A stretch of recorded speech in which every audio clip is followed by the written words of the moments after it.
প্রতি বছর শীত পড়লেই সুন্দরবনে ভিড় জমান লক্ষ লক্ষ পর্যটক।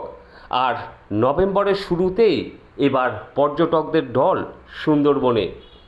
শুক্রবার সকালেই ক্যানিংয়ের হাটপুকুরিয়া থেকে 22 জনের পর্যটকের দল কুলতলির কৈখালি জেটিঘাট থেকে লঞ্চে করে রওনা দিয়েছিল সুন্দরবন ভ্রমণের উদ্দেশ্যে।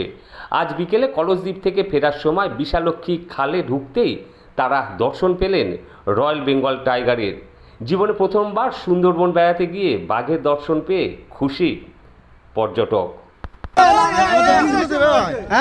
এবারে আসছো কেন? তোমরা ওপারে যাও না,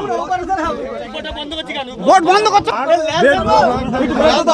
এটা বেরোতে দাও, ঘুরে আচ্ছা ফের ঘুরে নিচ্ছে, এদিকে ঘুরে বন্ধ হয়ে গেছে। হ্যান্ডেলটা মেরে দে, একজন কেউ হ্যান্ডেল মেরে দে,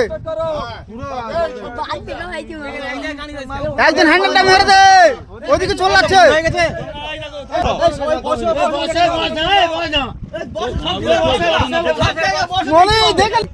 ও তো এসে এত কাছাকাছি আক্রমণ করতে পারে। পানিতে কত পানি উঠতে পারে।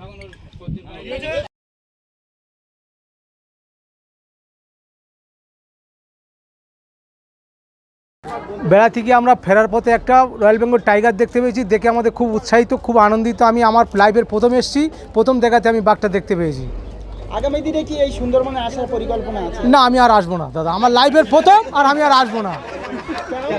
না, আমি আর আসবো না। আমার এমনি খুব ভয় লাগে দেখতে, তাও আমার এসছি প্রথম দেখাতে বাঘ দেখা পেয়েছি।